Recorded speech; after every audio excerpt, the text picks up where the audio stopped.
Ella es Susana Muhammad, politóloga, ambientalista y de descendencia palestina. Estudió ciencia política en la Universidad de los Andes y obtuvo una maestría en gestión y planeación del desarrollo sostenible en Sudáfrica. En lo profesional, Susana ha trabajado en escenarios internacionales de medio ambiente. Su compromiso ambiental la llevó a ser secretaria de Ambiente de Bogotá, secretaria general de la Alcaldía Mayor y más tarde concejala de Bogotá.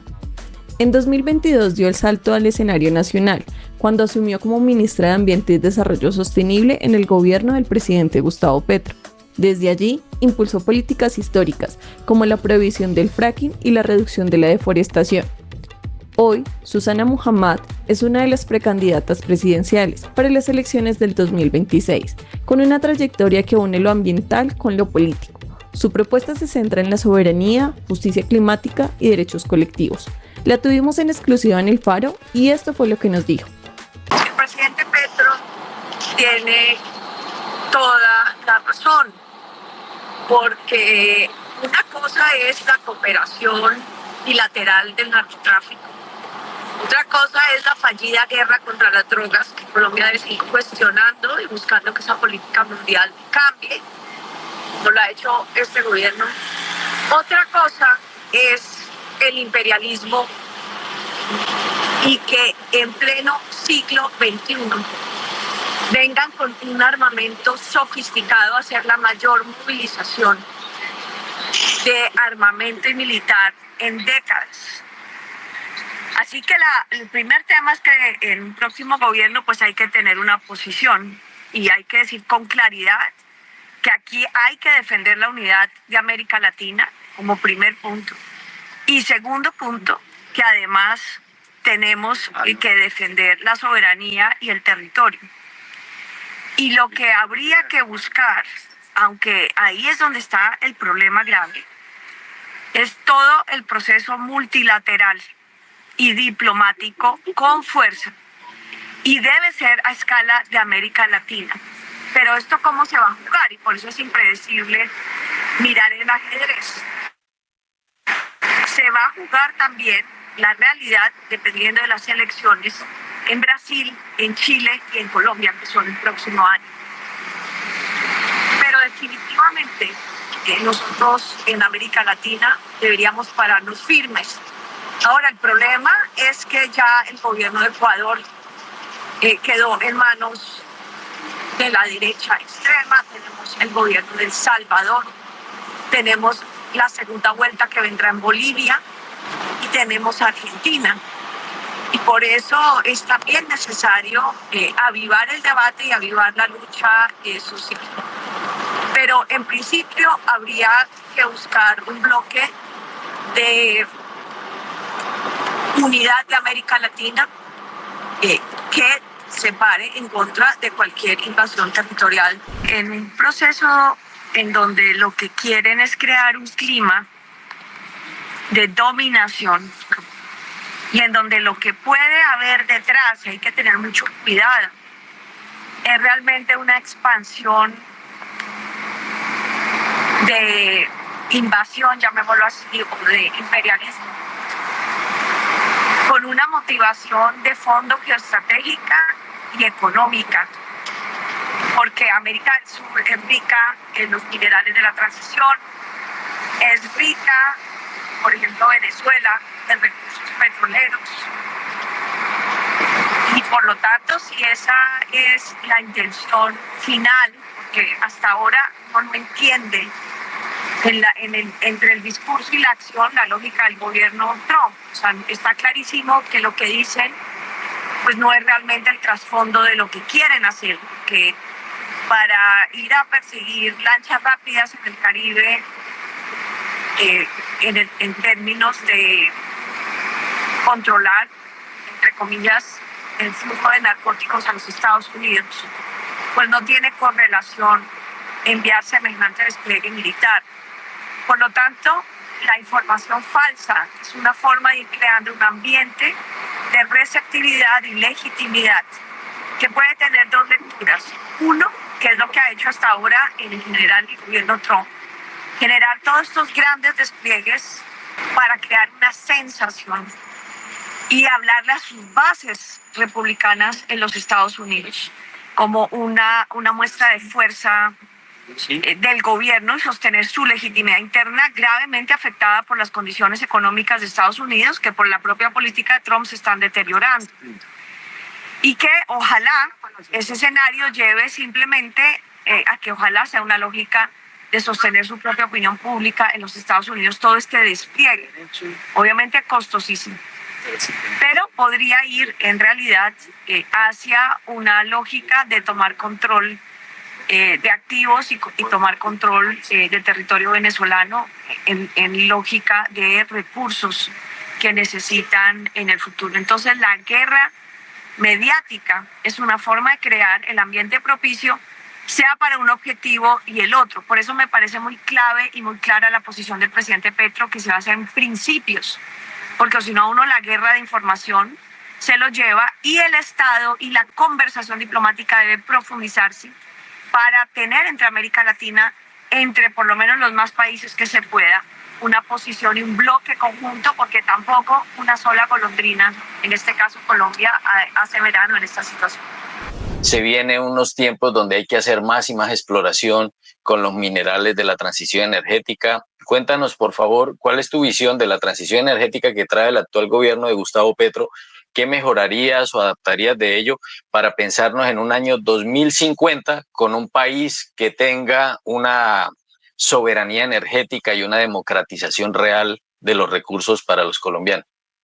Bueno, esa es una de las políticas más importantes y estratégicas del país, porque para Colombia no es solamente una transición energética, es una transición de toda la economía, por nuestra dependencia de la exportación de petróleo y carbón para la balanza comercial del país y para los ingresos fiscales.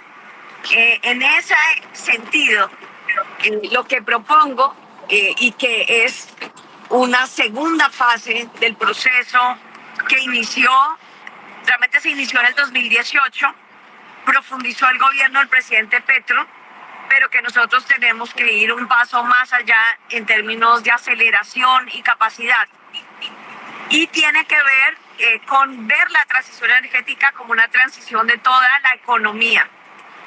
Yo continuaría, pero con una permanente evaluación, la política de no abrir más exploración, sino continuar con los contratos de exploración que ya están firmados. Hay que lograr, por lo tanto, permanentemente hacer un uso muy estratégico del petróleo y de los recursos de hidrocarburos para generarle valor agregado a la economía, y hay que ir calibrando eso con el aumento de los ingresos por otras exportaciones. Hay 5 sectores que yo creo que habría que empezar a trabajar ya y que algunos van más avanzados que otros, pero que son 5 sectores que en el tiempo pueden generar la capacidad de Colombia para reemplazar los ingresos de exportación de carbón. Ya el turismo ha avanzado en ese sentido, pero también de petróleo, que es una industria incierta y compleja. Estos 5 sectores son la bioeconomía, que tiene que ver con el uso de productos de la biodiversidad, de insumos de la biodiversidad para crear productos de alto valor agregado que sirvan para Colombia, pero también para el mercado mundial, generando un doble efecto: que la forma de producción de la bioeconomía restablezca ecosistemas claves del país, incluya territorios que están hoy en manos de economías ilícitas y además profundice en la seguridad del agua del país, que sería la prioridad 1A de mi gobierno. Y eso genera, por decirles un ejemplo, solamente la Amazonía colombiana tiene ya estudiadas 2.000 especies, de las cuales 150 van en perspectiva avanzada, que podrían ser insumos para la cosmética, la farmacéutica, los superalimentos del siglo XXI. Colombia puede volverse una potencia en productos que regeneran la naturaleza, incluyen las comunidades, pero además son beneficiosos también para la salud de la gente. Siempre pongo este ejemplo del árbol de la jagua, y la nuez de la jagua, que es un fruto del cual un emprendedor colombiano patentó el proceso para generar el tinte azul de forma natural que no existe en la industria mundial. Todo lo que sea azul, incluida esta camisa que tengo puesta, en general ha sido hecha con tintes químicos, pero está ya la biofábrica en Medellín que genera de un solo árbol, que además es una especie que fomenta la biodiversidad, que restaura, que reforesta los ecosistemas del país y que además se adapta a muchos ecosistemas. Esa especie llamada la jagua derivaron el proceso y él ya tiene, por ejemplo, el permiso de la Food and Drug Administration de los Estados Unidos, que es el equivalente al INVIMA ya, para la exportación, y no hay otro proceso así en el mundo. O sea, Colombia tiene que crear productos y servicios originales de su biodiversidad, de carácter cultural, que reafirmen su identidad, su territorio y la resiliencia climática. Así que la bioeconomía, que necesita inversión en ciencia, en tecnología y en trabajo con los saberes campesinos, indígenas, puede generar una economía democratizada, restauradora de la naturaleza, fomenta el agua, fomenta la cultura y crea productos que son soluciones para el mundo en el siglo XXI. La segunda industria es la misma transición energética, que puede ser bien hecha una industria de exportación también. En vez de exportar petróleo y carbón, exportamos energía limpia, pero que debe ser hecha en balance con la biodiversidad y con participación económica en el capital de las comunidades. La tercera es la agricultura, pero debe ser, y aquí es donde viene un poco la diferencia de lo que sería tener un gobierno ambientalista como este, en clave de agroecología, que es una forma de producir agricultura que incluye los territorios, los campesinos, al sector rural, pero que además fomenta la biodiversidad, propende por los polinizadores, regenera el suelo, regenera el agua. Hemos perdido 25% del suelo fértil en Colombia por desertificación, por la situación de pérdida de suelo y por el uso intensivo de agroquímicos, que hace parte, fíjate, de la industria petrolera, y que podemos hacer una transición también de los agroquímicos. Eso es un proceso, no pasa un día para otro, pero hay que empezar, porque la agroecología fomenta precisamente la producción sin químicos que vienen también de la industria del petróleo y que nos pueden ayudar a generar un proceso para la seguridad alimentaria y la soberanía alimentaria del país. Es increíble que hoy 14 millones de colombianos tengan inseguridad alimentaria en un país tan rico en agua y en suelo y en biodiversidad. Eso es inaceptable. Pero una industria desde la agricultura con agroecología produce por volumen de alimento más nutrientes, o sea, alimentación más sana, porque fíjate que ahí tenemos otro efecto.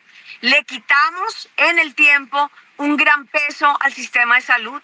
40% de la gente que se enferma y se muere en este país es por enfermedades evitables, como las enfermedades cardiovasculares, como la diabetes, que son crónicas y que tienen mucho que ver con la alimentación. La gente que no tiene recursos termina comiendo ultraprocesados, comida que no tiene valor nutricional, y en cambio Colombia podría producir alimentos de altísimo valor nutricional que ayuden a la salud de Colombia y del planeta. La cuarta reforma es la energetización del transporte, que consume 40% de los combustibles fósiles. O sea, la transición energética no es solo de la producción, tiene que ser de la demanda, porque si no nos pasa lo que dice, necesitamos más gas porque 80% del país consume gas para las residencias. Bueno, hay que crear una industria nacional que empiece a electrificar las cocinas, que empiece a electrificar los calentadores de agua, que empiece a electrificar. Es una revolución sistémica. Si el presidente Petro durante todo este tiempo ha manifestado su desacuerdo, ha cerrado ya cualquier tipo de relación con Israel, tú, si llegas a ser presidenta, ¿qué actitud tomarías frente a esa misma temática? ¿Cambiarías de opinión? ¿Seguirías una posición fuerte? ¿Qué harías al respecto? Bueno, lo primero que hay que decir es que yo soy descendiente palestina. Mi abuelo es un palestino que emigró a Colombia y por lo tanto yo tengo esa herencia. Y aquí hay un tema que es que estamos evidenciando la subida del fascismo más aterrador Porque lo más grave, además del genocidio atroz, el genocidio de querer eliminar un pueblo entero, es que no ha podido el mundo detener esto, que los gobiernos son absolutamente indiferentes y que en realidad se ha constituido un triángulo de poder que soporta la capacidad de Netanyahu de avanzar con el genocidio. Porque, perdón, si los Estados Unidos o si otra potencia militar con el aval de Naciones Unidas y las fuerzas de Naciones Unidas se paran y no apoyan el régimen de Israel, Israel no podría estar haciendo lo que está haciendo. Y lo más duro de todo esto es que es el sur global, países como nosotros con Sudáfrica, los que estamos liderando la resistencia. Claro que yo seguiría en el liderazgo de Colombia en la resistencia, porque lo que está pasando en Palestina es el aviso de lo que nos puede pasar a cualquier país del sur global donde a ellos les interese capitalizar sus recursos, sus gentes o cualquier interés geopolítico. Es absolutamente aterrador. Y no tenemos que olvidar que nosotros ya tenemos los misiles y ya tenemos las flotas y ya tenemos la movilización militar más grande en 60 años a puertas enfrente de las costas del Caribe de Venezuela. Así que esto no es un juego y no solamente profundizaría, sino que buscaría activamente fomentar la resistencia y apoyar, como lo ha hecho el presidente Petro, la resistencia de la sociedad civil. Gobierno corporativo, corporativista de los multimillonarios y fascista. Por acá, ¿conoces a este señor, Gustavo Bolívar? Honestidad y compañero de este proyecto del Pacto Histórico y la Colombia Humana. Representa un proceso de revolución democrática de México que nos muestra el Pacto Histórico un camino, tiene la trayectoria, tiene el acumulado y tiene la capacidad de ser un excelente presidente. Xi Jinping, presidente de China. Bueno, es la cabeza de una sociedad colectiva, de una sociedad del sur global que ha creado la capacidad.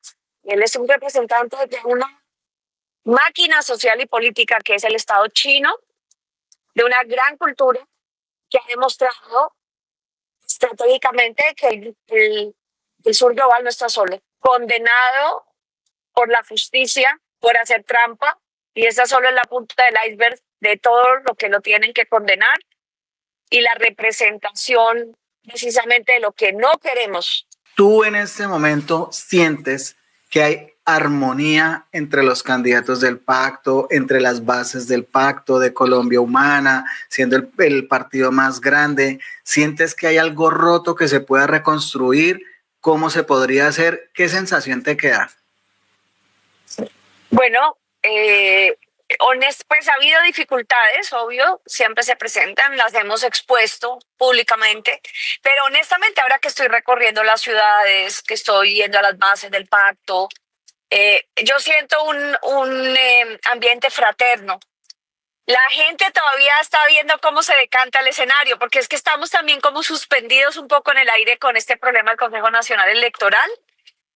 Siento un respeto entre los precandidatos y las bases, las siento como que como que nos apoyan a todos. Eso ha sido muy bonito.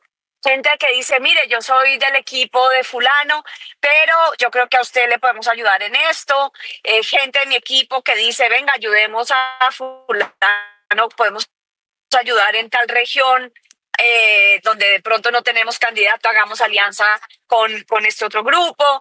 No, un ambiente de verdad chévere, un ambiente fraterno, un ambiente bonito, que yo creo que si logramos aterrizar las incertidumbres y logramos ya ponerle potencia a esta campaña, puede generar un proceso colectivo que haga que el pacto, la criatura, la criatura nazca bien, la criatura nazca con garantías, la criatura nazca con las mujeres, la criatura nazca con el proceso social y popular en el centro y nazca con esa ilusión que uno ve en los barrios de que haya un segundo gobierno del cambio. En esa ilusión tenemos que construir y en una unidad con garantías, y creo que el ambiente está dado. Y ojalá podamos entre todos los liderazgos sostenerlo. Envíale por favor un mensaje para las personas que están de acuerdo con tu candidatura, que quieren votar por ti, si quieren ayudar en tu campaña, envíales un mensaje y con eso pues ya. Bueno, acá estamos realmente en un proceso de profundización y radicalización del proyecto del cambio. Esta es la candidatura de la profundización y radicalización del proyecto del cambio hacia las mujeres y hacia la vida, de irnos de frente con ese modelo del capital y lograr realmente construir desde la diversidad cultural ambiental de este país un modelo y un proceso de la vida.